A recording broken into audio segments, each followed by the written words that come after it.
As a child, I believed a God existed because that's what I was told at school. I mean, in the same way, I believed that Queen Elizabeth existed and Henry VIII existed and the pharaohs existed. When you're a child, you believe what adults tell you. And only a little bit later did I start questioning.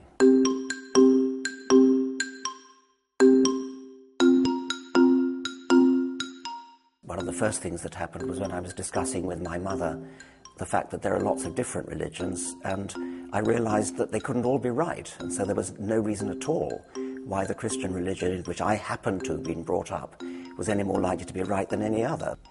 But then I suppose I've drifted into a kind of vague deism, where I sort of thought, well, there must be something to explain all this wonderful organization and the beauty of life. And it was only then, when I learned about Darwinian evolution, first from my father and later at school, that I realized that actually that has a very good explanation, a very good natural explanation, which is much simpler, more parsimonious, obviously true, and that finally booted out all thoughts of God from my mind. At the age of about 6, I suppose, I do remember telling my younger sister, who was 3,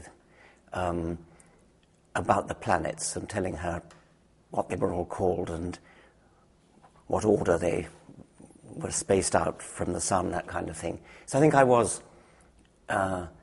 intrigued and inspired by the idea of outer space, which I think probably a lot of children are. I never had a telescope. I've got a telescope now, but it's rather hard to use because there's too much light pollution in Oxford, and there's also too much cloud. But no, not as a child. My father did have an old microscope, and we would get pond water and look down the microscope at the teeming little creatures, little crustaceans and hydra, little tiny water fleas. And so I had my eyes opened by that microscope to the fact that there's a world of tiny creatures that you can't see with the naked eye.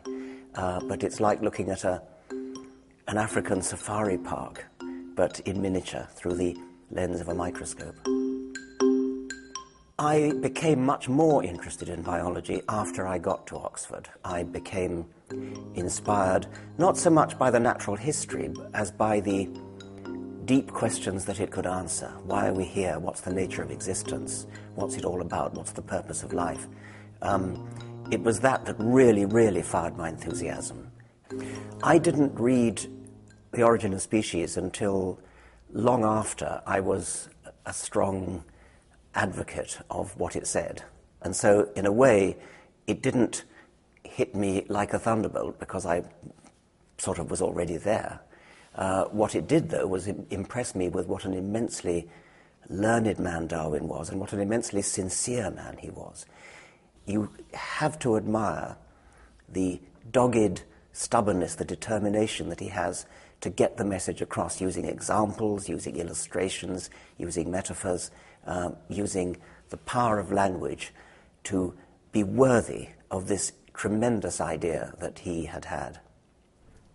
I make a special point when I go on lecture tours of going to the so-called Bible Belt. And I tend not to think it's worth bothering with places like San Francisco and New York because you've got that sort of less of a challenge. But I like going to places like Georgia and Alabama and Arkansas and Oklahoma. And I get huge audiences, very enthusiastic. I get standing ovations, and I feel, as I watch them stand up, that what's really happening is that they're looking at each other and realizing, all these people, I'm not alone. And so I take enormous encouragement from that. There are far, far more religious non-believers than anybody realizes in the United States. It just takes a little bit of a heave for more people to come out of the closet, and suddenly thousands more will come out of the closet. You don't learn science in order to go into the lab and use a Bunsen burner and a test tube and a microscope. Everybody should know some science because it is fascinating. I mean, the fact that we know where we come from, why we exist, what our ancestors looked like, when they came into existence, when the universe came into existence, when the world came into existence, what it is that shaped the world you live in, what it is that has shaped over 4 billion years your ancestors and the ancestors of every other creature alive today to make them what they are today. What could be more rivetingly exciting than understanding that? And we, in the 21st century, are privileged to do that in a way that our ancestors just 1 century ago, 2 centuries ago, were not. So whatever your profession is, if you're a stockbroker or a banker or a bus driver or I don't know, a surfing instructor, whatever it is, you're not a whole person unless you read enough science, look at science documentaries, to understand why you exist in the first place.